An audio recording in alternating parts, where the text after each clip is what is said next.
So in this video, we're going to discuss the overdamped response of a parallel RLC circuit. So remember that in the case of overdamping, all that means is that the damping factor alpha exceeds the resonant frequency omega naught. And we can show under this scenario that both of our complex frequencies, S1 and S2, are going to be unique negative numbers. And that means that our response V of t is just going to be the sum of two decaying exponentials. So naturally what will happen is as t asymptotically approaches infinity, the voltage in this circuit is going to go to zero. And in addition, we can show or prove that one of those two complex frequencies is going to have a much larger absolute value than the other. I shouldn't say much larger, in general, just larger in the proof. Typically, it turns out that one is considerably larger. However, that tells us that if we look in the limiting sense, that really the response of the voltage in that circuit is going to be dominated by a single decaying exponential. So when you plot these, oftentimes you will see that they just look like a single decaying exponential, even though there really are two terms contributing. It's just that the one actually dies out so quickly. So let's look at the general procedure for both determining the complex frequencies along with the initial conditions through a couple different examples. So here we have a source-free RLC circuit. We're asked to show that the voltage as a function of time is equal to 84 e to the minus t minus 6 e to the minus t, when I sub 0 plus equals 10 amps and V sub 0 plus equals 0 volts. So the big picture, it's easy to get caught in what you're doing here. But we know that in general, the solution to this circuit looks like this. So basically what we have to show is how to get A1, S1, A2, and S2. A1 and A2 are always going to be determined by initial conditions. S1 and S2 are going to be kind of natural functions of the circuit parameters R, L, and C. So in order to define S1 and S2, let's use the expression that expresses it in terms of the damping factor alpha and the resonant frequency omega naught. Remember that alpha is 1 over 2 RC. Be careful and compute, and you should find that alpha is equal to 7/2. That's in units of inverse second. Omega naught is 1 over the square root of LC, and be careful and compute, and you should find that that is the square root of 6 radians per second. Just to keep our eyes on the prize, really what's happening is if this circuit does have an oscillatory component, which we'll see it doesn't, we already know that, this would be how quickly it oscillates. This is a function of how quickly it actually decays, but in the case of overdamping, as we mentioned, S1 and S2 are both going to be unique negative real numbers, so this is going to have pure exponential decay. So given the values of S1 and S2, we can write V as a function of t more specifically now. It's still an unknown constant A1. We need to find that by initial conditions. However, we know that the argument of this term is minus t. We've substituted it was just S1. Now we know the value of S1. In a similar fashion, we know that we don't know the constant of this exponential, but we know it's of the form e to the minus 6t. So let's talk about how you actually go about finding A1 and A2. Well, the first thing that you want to do is enforce the initial condition that you were given. The voltage is 0 plus, that's just the voltage at 0. Remember, this really only happens, this is only of consequence, as we'll see in the next example, when you actually have to solve for the initial conditions on your own. So we were given V of 0. We were told that it was 0. So what that particularly means, if we plug in 0 for t into both exponential terms, we'll just get a 1. So A1 plus A2 must equal 0, which means the two constants are opposite of one another. Now the question is, how do we use the additional initial condition that we were given, which is related to the inductor current at t equals 0, and relate that to the actual quantity that we have, which is the voltage in this circuit? Well, usually, and this trick works the same way every time, if you take a derivative with respect to time of the voltage, remember that since it's the voltage across each of the components, that derivative is related to the capacitor current, because this capacitor current, IC, is equal to C dV dt. So you can express dV dt in terms of IC. Now that doesn't help you because you weren't given IC. You were given the actual current through the inductor. However, by Kirchhoff's current law, you know that the current in the capacitive branch, since it's denoted as going out, is going to be equal to the sum of these two currents. And the trick we're going to use is we were given the initial condition on this, and we can compute the initial condition on this because we knew the initial voltage. So that's all this is saying here, is by convenience, since we're working with the function V of t, we'll take its derivative. We know that physically it's related to the capacitor current, and we know that we can relate the capacitor current by Kirchhoff's current law to the current through the resistor, IR, and the current through the inductor. And this is true at any point in time, but particularly at t equals 0, what this means is that the initial inductor current plus the initial resistor current divided by the capacitor is equal to dV dt. And remember, the reason that we want this is that we have an expression for dV dt, but we were given this initial condition I0. So we need a way to relate the two to one another. Now, this IR of 0 is just the initial voltage across the resistor. Since the initial voltage is 0, it will also be 0. So what that means is that dV dt at t equals 0 is just going to be I naught divided by C. This is the initial inductor current divided by the capacitor. Be careful with your math and you'll get 420 for that. So that gives us an expression for the initial value of the derivative of the voltage with respect to time. It has to be 420. So plug in for this general expression for the derivative of voltage with respect to time at any time, plug in t equals 0, and what we will actually get there, and remember, this looks a lot like V of t, but you've scaled the unknown amplitudes by basically the eigenvalues or those complex frequencies that you solve for, because when you take a derivative of the exponential function by the chain rule, those factors will just come out front. So really what happens here is you get an expression that minus A1 minus 6A2 equals 420. You have a system of equations for A1 and A2. You can solve these pretty easily by elimination, just adding them. And you get that A1 is minus 84, A2 is actually 84. And from that, you can actually solve and manipulate this into this form that we were given. So this turns out to be as we would expect. So that's the general procedure. Use your component values to solve for the complex frequencies. Use the initial conditions that you're given. You usually have to do a little bit of derivation in order to solve for the two unknown amplitudes of the sinusoids, of the actual exponential functions, which could be sinusoids. We know that they're not because we're working in the overdamped case where both complex frequencies turn out to be actually unique negative quantities. So what is this graph showing you? So these are all things we derived on our actual DocCam, but this is the actual the term in the response corresponding to the complex frequency of, and let me just show you again here, the actual complex frequency of -6, right? So it's going to decay really, really quickly. And this is the one corresponding to the complex frequency of -1. It's going to decay really, really slow. And what you want to do is add those two things together and you get the actual total response that, again, will be dominated by the one that is decaying less quickly.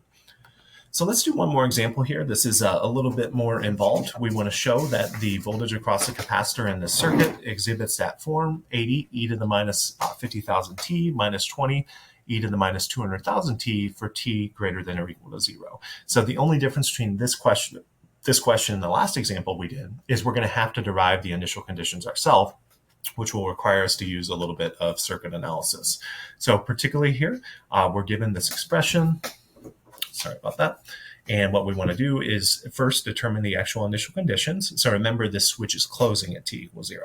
So we're going to assume that it has been open for a very long time. And if it's open for a very long time, the inductor is going to behave like a short circuit because this is a DC response. The capacitor is going to behave like an open circuit. So that's all I did here is I redrew the actual I redrew the inductor as a short circuit. I drew the capacitor as an open circuit. And this basically just becomes a series circuit with two resistors in it. The voltage across the capacitor is equivalent to the voltage across this 200 ohm resistor. This is before the switch is closed.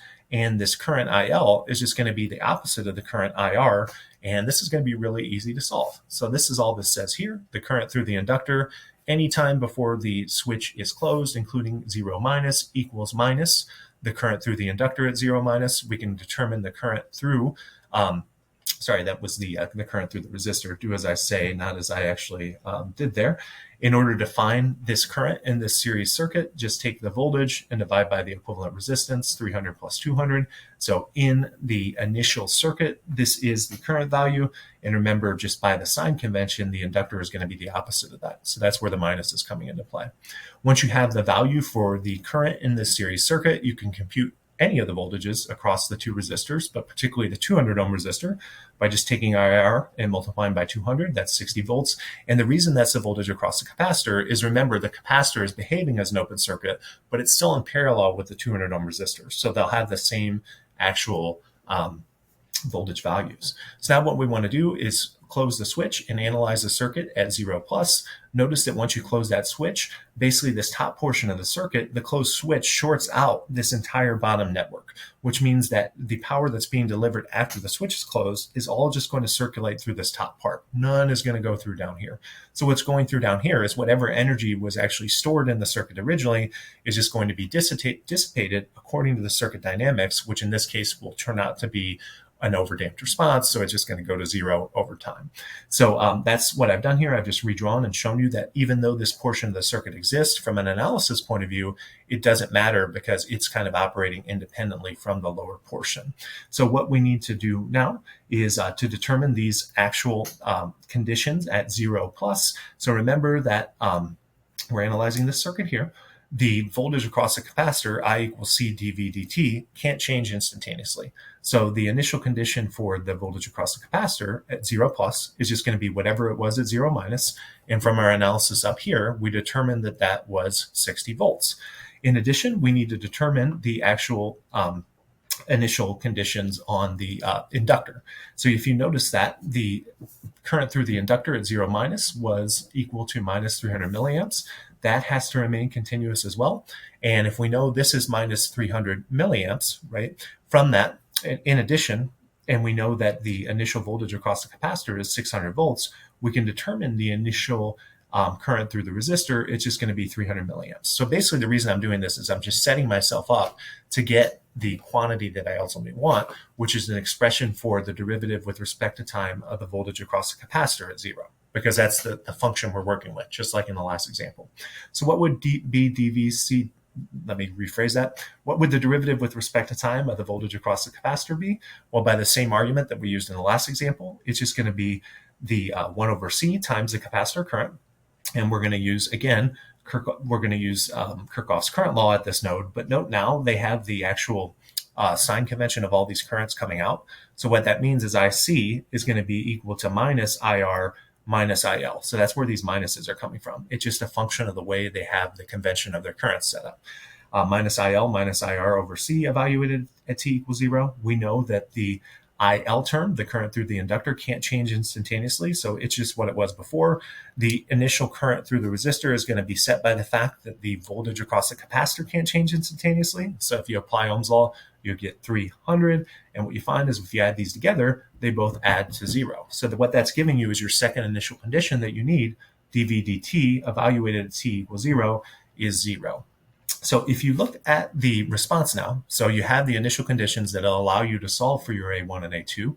Now it's a matter of determining what S1 and S2 are. And this is just going to be plug and chug, right? You have the value for the inductor, resistor, and capacitor. So go ahead and determine your complex frequencies. And if you do that math right, hopefully you'll get minus 50,000 and minus 200,000. So what do we need to do? Now it's just a matter of, given these values of S1 and S2, to find A1 and A2 subject to these initial conditions. So this is usually the way I write it. I know it's not your book, the way it writes it, but I just say V0 has to be 60. That's what we were given. And we derive that V prime of 0 is 0. So enforcing these, V of 0, plug in t equals 0, and you find that A1 plus A2 has to be 60. And then take the derivative with respect to time of this function. That's just going to bring your complex frequencies out in front. Here, the K just means it's a shorthand way for me to write 1,000. So minus 50,000, A1, e to the minus 50,000 t. And then same thing for this term. That minus 200,000 is going to come down in front. We know that if you evaluate this term at t equals 0, it's equal to 0. So just like the original function, when you plug in t equals 0, the exponentials go away. That's going to give you a system of equations. A1 plus A2 equals 60. I like that equation. But the second is going to be a pain. It's going to be minus, it's just big numbers. Minus 50,000, minus 200,000 are your coefficients, and your constant term is 0. And if you solve that using whatever technique you like to use to solve simultaneous equations, what you will find is that you get that actual expected value of a solution. So hopefully you see the general workflow for working these. And you imagine if we were in a classroom example and I were writing these on a board, it'd take like an entire 50-minute session to do. But the general approach is, when you're talking about overdamped circuits, which you can recognize based upon the RLC value, you're just going to have complex frequencies, S1 and S2, that are unique negative numbers, which means that the response in that circuit is just going to be a decaying exponential, ultimately going to 0. The approach for the solution given an RLC circuit is first determine your S1 and S2. That's just using formulas. And then if you're given initial conditions, you can solve for the values of the unknown constants A1 and A2 by enforcing those initial conditions. However, usually you're going to have to do a little bit of circuit analysis because you'll be given the initial condition perhaps on the inductor in the parallel RLC circuit.